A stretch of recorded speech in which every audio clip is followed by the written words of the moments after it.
Shabbat Shalom, queridos amigos, queridos hermanos, muchas bendiciones. En esta hora les saluda su hermano Nelson Méndez, transmitiendo a través de Radio Shalom, extensión Tegucigalpa, Honduras, Centroamérica. Y enviamos pues entonces también muchos saludos hasta cabina principal, allá en lo que es el sur de California, donde están en controles nuestros amados pastores y mentores Aarón y Araceli de Morales. Muchas bendiciones para ustedes, queridos Morín, Aarón y Araceli de Morales.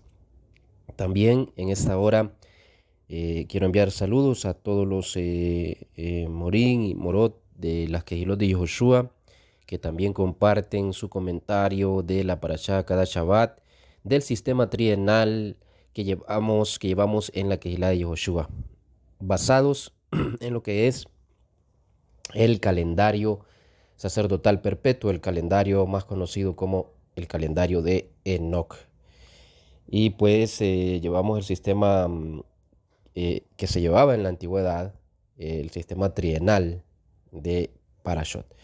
Muy bien, mis hermanos, también pues antes de comenzar, quiero invitarles a todos ustedes que puedan entrar a www.elyosoy.com y ahí ustedes van a poder encontrar mucha enseñanza, mucha bendición con las enseñanzas que hay allí de raíces hebreas de nuestra fe. Así que mucha enseñanza interesante de bendición y que va a traer revelación a su espíritu de parte del Ruach HaKodesh, del Espíritu Santo, para todo aquel que entre a la página ahí y pueda ver todas las enseñanzas que tienen nuestros Roim, nuestros pastores Aarón y Araceli de Morales.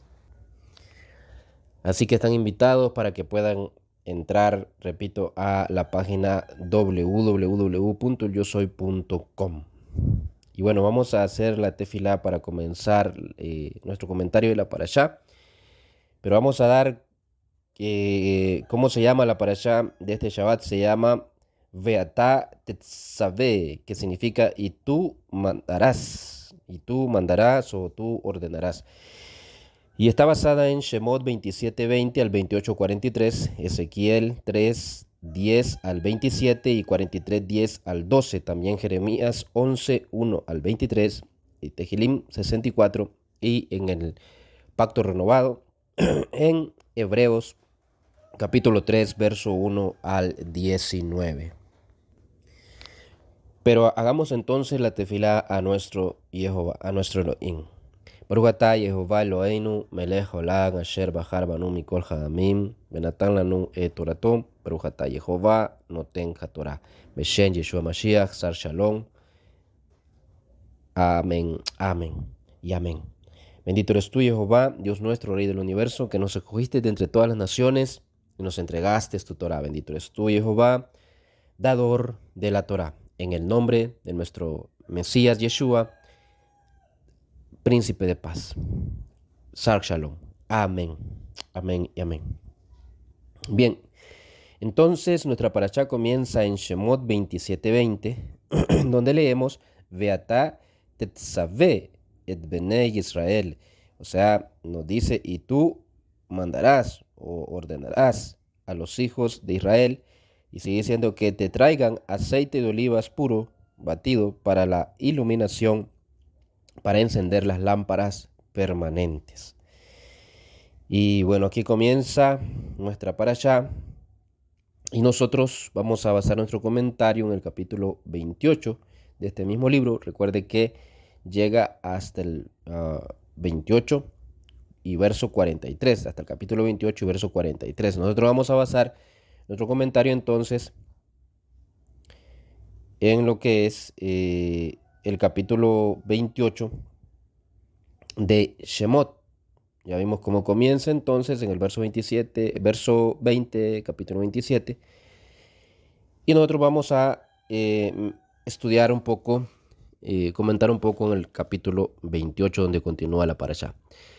Entonces, Shemot 28, sabemos que forma parte del segundo libro, entonces, de la Torá, o sea, este libro es el libro de Éxodo conocido, detalla las instrucciones para confeccionar las vestiduras sacerdotales que usaría Aarón y sus hijos, y es precisamente de eso de lo que vamos a hablar, de las vestiduras sacerdotales. Por eso quiero que meditemos un poco en este capítulo 28. Este capítulo se centra, mis queridos hermanos, en lo que es la creación del efod, el pectoral, la túnica bordada, la mitra, el cinturón y la ropa interior de lino que los sacerdotes usarían en el santuario. Estas vestiduras no eran solo un atuendo, sino símbolos que representaban lo que es la consagración y la santidad de los sacerdotes que se preparaban para servir a Dios. Por los detalles que tenemos de la construcción del tabernáculo, vemos que los israelitas tenían sin duda grandes nociones de lo que es la metalurgia, también lo que es de tejeduría de lana, de lino y de pelo de cabra, también de tintura de tejidos y preparación de pieles, escultura y lapidación de piedras preciosas. En el pectoral del Cohen Agadol o del sumo sacerdote debían haber 4 hileras compuestas de 3 piedras preciosas cada una, simbolizando a las 12 tribus de Israel. Y esto lo vemos en los versículos 17, 18, 19 y 20 de este capítulo 28. Estos citan los nombres en hebreo de las piedras preciosas cuya identificación cierta es muy difícil de establecer hoy. Pero ahí podemos ver los nombres de estas piedras. Ahora, antes de entrar, porque vamos a hablar de las vestiduras entonces un poquito, pero antes de entrar en este tema, hay que ver y tener un entendimiento general de lo que vestían los sacerdotes levitas regulares, porque no era lo mismo la vestidura, o sea, no era igual la vestidura del Cohen Agadol que de los demás Kohanim, ¿verdad? No era lo mismo, o sea, la vestidura del sumo sacerdote que de los demás sacerdotes, de los demás levitas. Las vestiduras de los demás sacerdotes levitas era diferente. Por ejemplo, sus atuendos eran simples túnicas de lino blanco que simbolizaban justicia y pureza. Claro que tenían un significado, mis hermanos. Y era ese lino blanco simbolizaba la justicia y la pureza entre sus significados. Esto parte de la vestidura que tenían entonces los sacerdotes regulares. Y pues consistían en una túnica, un turbante llamado mitra, un cinturón y pantalones flojos, a veces usados como ropa interior. Y esta era la vestidura entonces de los sacerdotes normales, de los sacerdotes regulares, podemos decir, ¿verdad? Para llamarlo de alguna manera.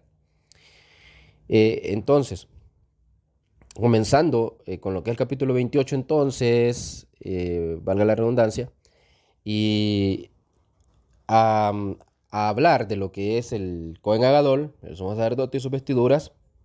Entonces, comenzando de adentro hacia afuera, el sumo sacerdote, al igual que los sacerdotes de menor rango, debían llevar calzoncillos, similares a calzoncillos largos, que iban desde la cintura hasta la rodilla y eran de color blanco. Su propósito era doble. Número uno, mantener un alto nivel de modestia.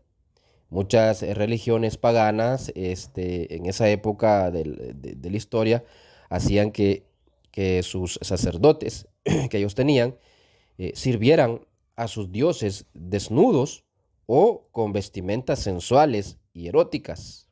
Entonces, número uno era mantener un alto nivel de modestia, o sea, no ser igual a los sacerdotes de las religiones paganas, su vestuario. Y número dos, servir como una prenda de higiene, como lo hacen nuestras ropas interiores hoy en día, mis hermanos.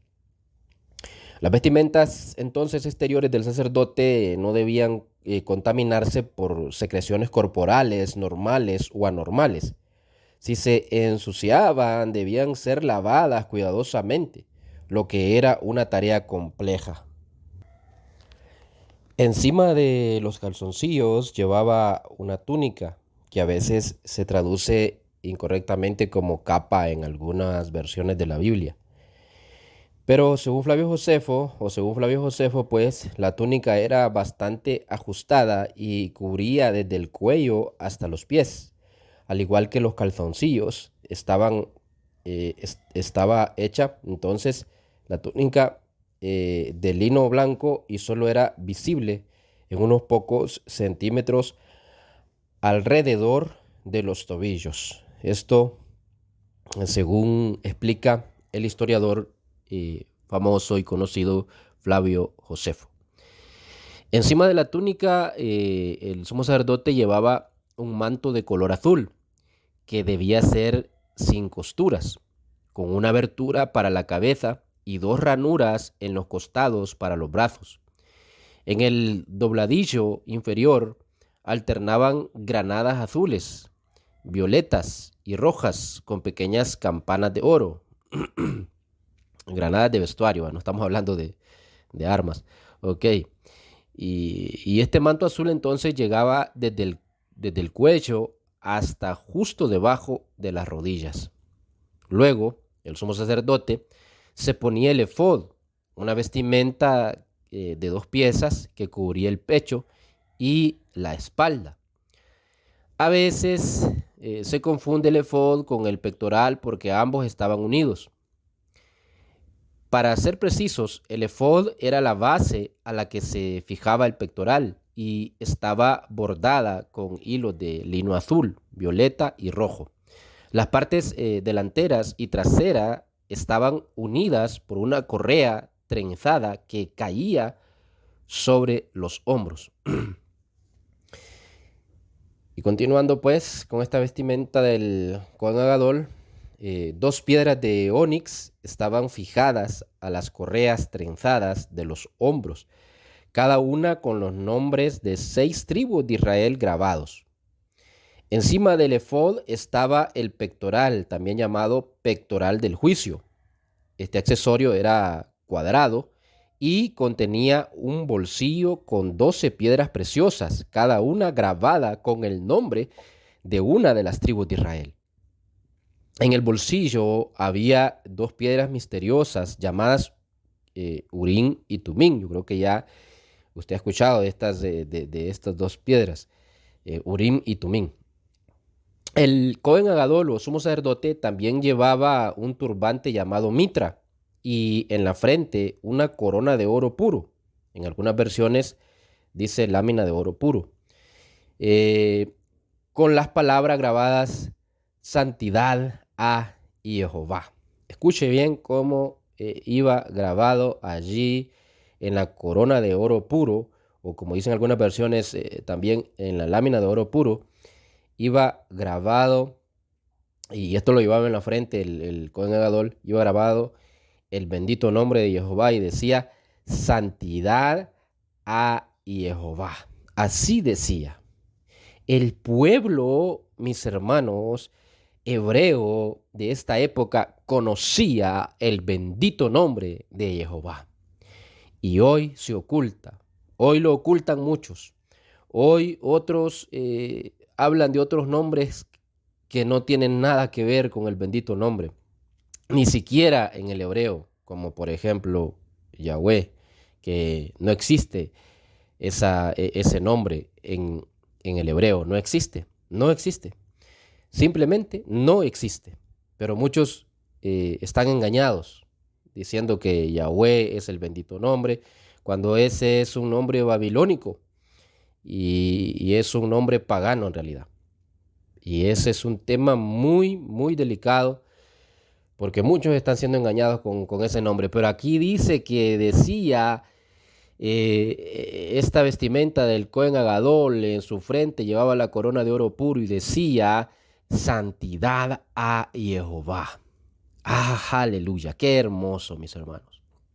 Así que ahí encontramos el bendito nombre de Jehová y que el pueblo hebreo lo conocía y que los Coanim, los sacerdotes levitas, lo conocían, y que el Cohen Agadol lo conocía y lo llevaba en su vestimenta, en su frente, grabado allí, santidad a Jehová. ¡Qué hermoso! Bien, continuando entonces, mis hermanos, ya habiendo dado una visión general de la vestimenta del sumo sacerdote, y retrocedamos y hablemos de algunos elementos destacados. Por ejemplo, el efod es notable porque contiene los nombres de todas las tribus de Israel y se coloca sobre el corazón del sumo sacerdote, ¿verdad? Se colocaba ahí. Las 12 piedras preciosas en el efod representan cada una las 12 tribus también de Israel, indicando su identidad individual. Las 2 piedras grabadas en las correas de los hombros indican que Israel estaba dividido en 2 grupos, más adelante llamados casas, lo que eran las casas de Efraín y Judá. Así, estas piedras reflejan la estructura tripartita de Israel. 1, todo Israel. 2, las 2 casas de Israel, Efraín y Judá. Y 3, las tribus individuales de Israel. Y bien, continuando, pero antes quiero que me disculpen si escuchan algún ruido, mis hermanos. Es que acá se vino la lluvia.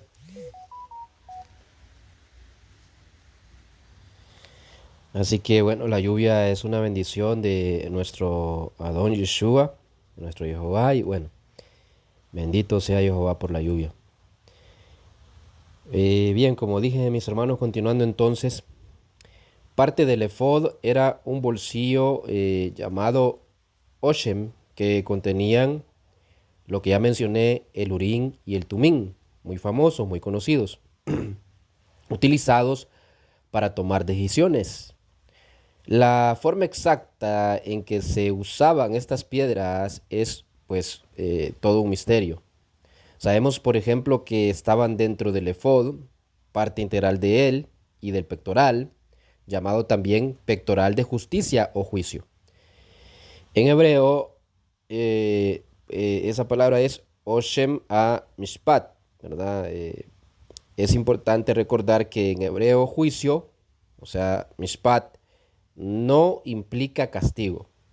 Y pues hoy encontramos en las religiones que ha interpretado la palabra juicio como algo negativo, como un castigo divino.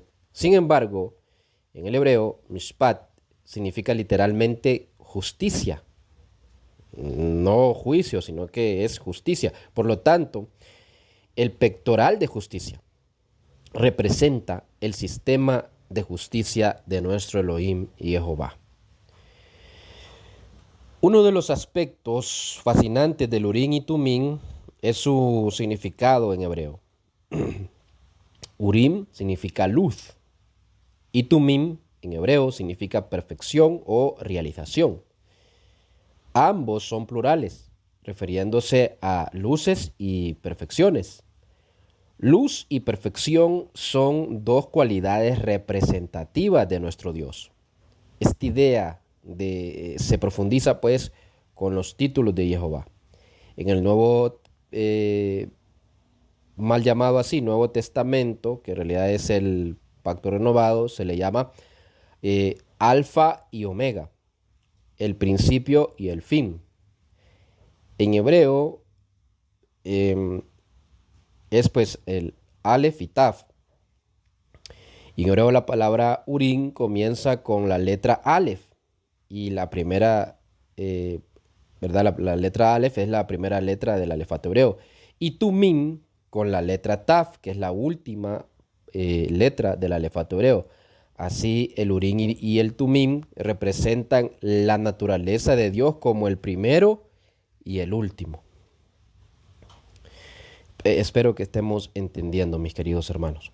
Bueno, entonces, el Urim y el Tumim eran aparentemente utilizados para decisiones donde se debía elegir entre 2 opciones como sí o no. Solo se mencionan en 3 o 4 lugares en lo que es el primer pacto. aunque hay más referencias que sugieren su uso en toma de decisiones mediante el efod. No parece que el Urim y Tumim se usaran después del reinado de David. Y algunos piensan que aunque estaban disponibles, dejaron de funcionar. El pectoral contiene un enorme simbolismo profético también. Hablando del pectoral, tiene un enorme simbolismo profético que los hebreos en tiempos de Moshe apenas podían comprender. La esencia de la justicia de Dios es la redención. Como vimos en Shemot también capítulo 21, cuando estudiamos Shemot 21, ahí podemos ver esto, cuando Dios presenta su sistema de justicia, lo llama su mishpat. Este sistema de justicia es para redimir y salvar, ¿verdad? Lo llama su mishpat, su justicia. La palabra que usamos comúnmente para describir este proceso es besora o evangelio.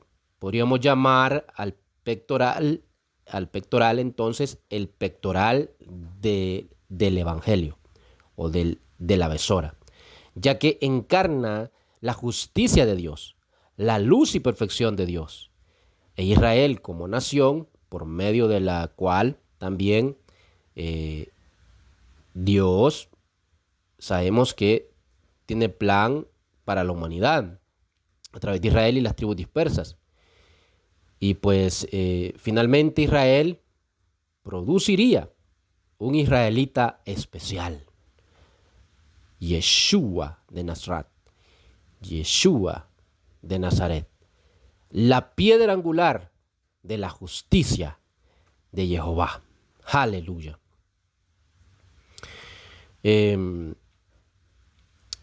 Continuando, pues viendo sobre las vestiduras del Cohen Gadol, vemos que, valga la redundancia, vemos que otro artículo interesante que el sumo sacerdote usaba era esta corona, una banda dorada sostenida, o sea, era la corona, una banda dorada sostenida con un hilo. Esta banda se colocaba justo en la línea de las cejas, en su frente, y llevaba la inscripción Kodesh Jehová, que significa santidad para Jehová, o separado para Jehová, separados para Jehová. El sumo sacerdote era el representante de Israel delante de Dios. Sobre sus hombros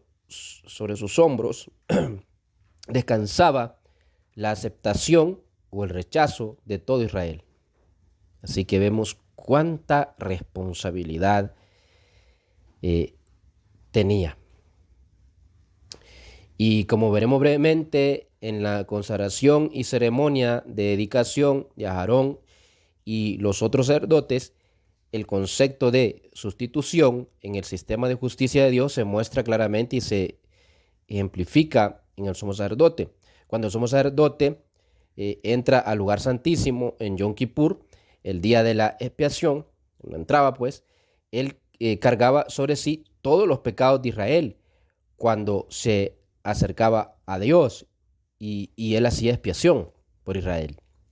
Las vestimentas del sumo sacerdote lo representan como sustituto de todo Israel, aunque curiosamente en Yom Kippur se ponía únicamente un atuendo de lino fino para entrar al lugar santísimo en lugar de su ropa resplandeciente que usa normalmente.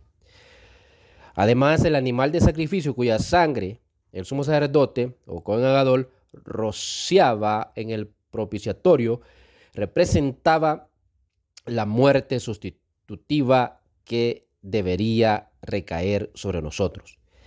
Es su sangre la que fue derramada y por la cual se alcanzó el perdón, pues. Así, o sea, la sangre que era derramada, por esa sangre del sacrificio se alcanzaba la expiación.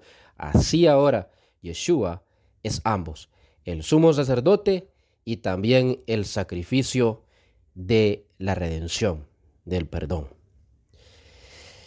Y pues hasta aquí vamos a dejar el comentario, mis hermanos. Hemos hablado un poco de las vestiduras. Ya el tiempo se nos ha avanzado.